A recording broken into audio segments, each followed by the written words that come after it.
Hello guys, कैसे हैं भाई आप सब लोग। तो कल का जो वीडियो था उसमें हमने ये डिस्कस किया था कि गति क्या होता है, स्थित अवस्था क्या होती है, कैसे किसी वस्तु द्वारा चली गई कुल यात्रा की लंबाई को हम क्या कह सकते हैं, यानी कि हमने दूरी तक डिस्कस किया था। आज का जो हमारा टॉपिक है उसका नाम है विस्थापन। हमने दूरी तो समझ ली कि दूरी क्या होती है। अब बात करते हैं विस्थापन की कि भाई विस्थापन क्या होता है, किसे कहते हैं विस्थापन, और विस्थापन होता क्या है। विस्थापन जब आप यात्रा करते हैं ना, या कोई वस्तु द्वारा चली गई कुल जो दूरी होती है, उस दूरी के अंतिम पद और प्रारंभिक पद के बीच का जो अंतर होता है उसे हम विस्थापन कहते हैं।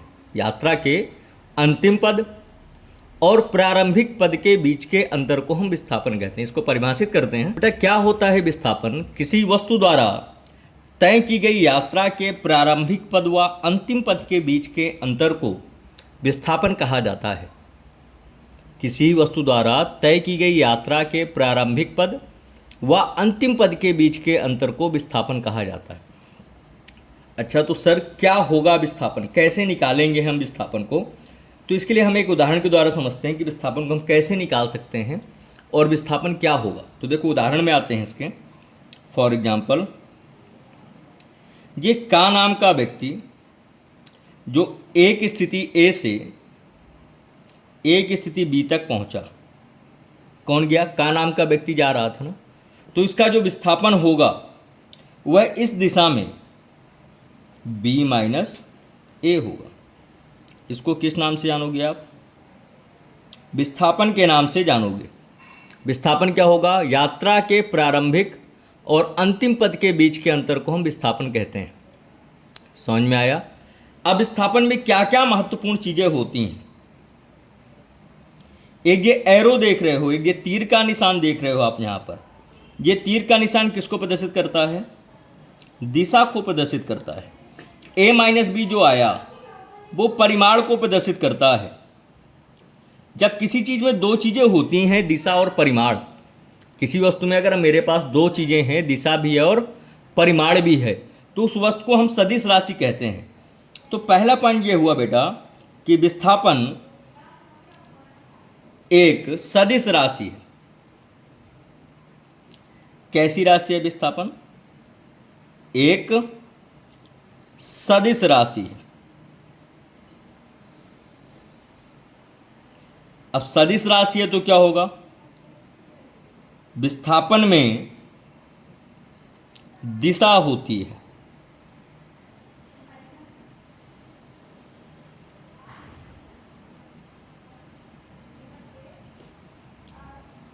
दूरी में दिशा नहीं थी, परंतु विस्थापन में क्या है?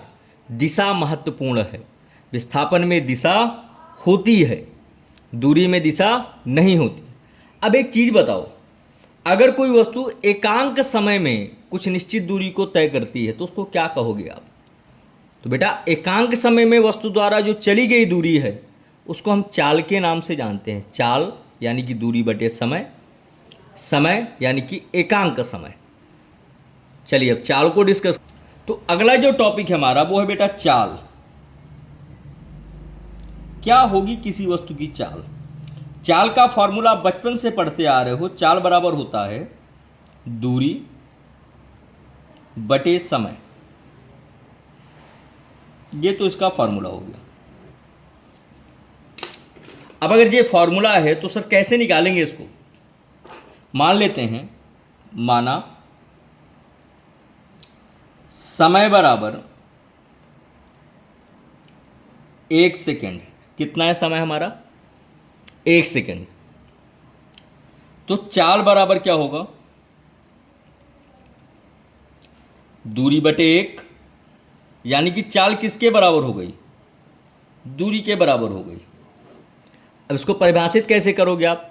तो एकांक समय में वस्तु द्वारा तय की गई दूरी को, एकांक समय में वस्तु द्वारा तय की गई दूरी को चाल कहते हैं। किसको चाल कहते हैं बेटा? एकांक समय में वस्तु द्वारा तय की गई दूरी को हम चाल कहते हैं। ठीक है, डिफाइन करते हैं इसको।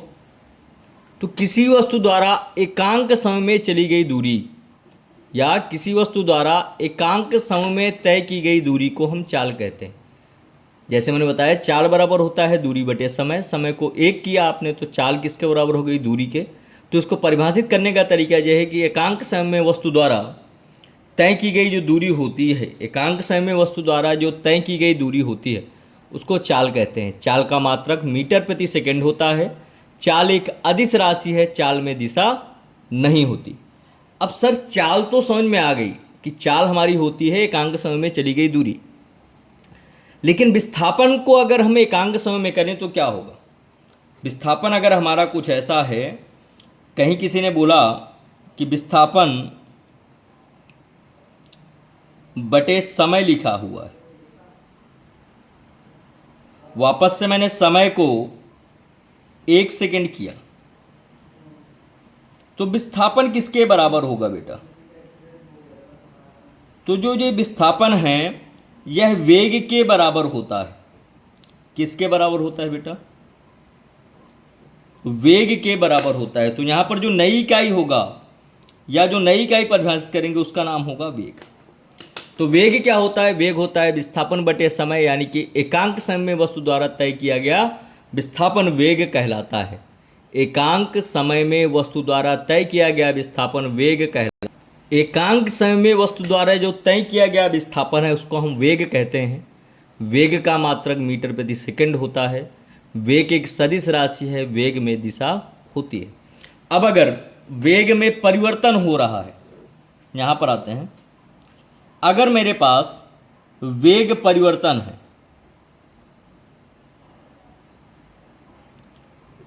वेग परिवर्तन बटे समय लिखा हुआ है, तो ये जो चीज़ होती है वेग परिवर्तन बटे समय, इसको हम त्वरण के नाम से जानते हैं। तो त्वरण क्या होता है? अगर त्वरण को परिभाषित करूं तो त्वरण होता है वेग परिवर्तन की दर को त्वरण कहते हैं।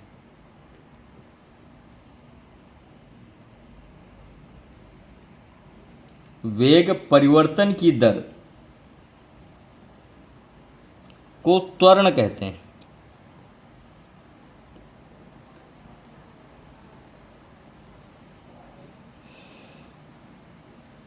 अब वेग परिवर्तन की दर क्या होगी? त्वरण को ए से प्लस करते हैं, एक कॉल होगा अंतिम वेग माइनस प्रारंभिक वेग बटे समय। इसका जो मात्रक होता है, त्वरण का मात्रक मीटर प्रति सेकेंड स्क्वायर होता है बेटा। तो आज आपने ये 3 चीजें देखी, चाल क्या होता है, वेग क्या होता है और त्वरण क्या होता है। अब इसके आगे आप पढ़ोगे कि गति के समीकरण क्या हैं, इन समीकरणों को कैसे हम सॉल्व कर सकते हैं एंड सो ऑन। तब तक राम राम भाई सबको। मिलते हैं नेक्स्ट वीडियो पे और नेक्स्ट टॉपिक के साथ। तब तक all the best, keep study and keep study for your future. Thank you very much.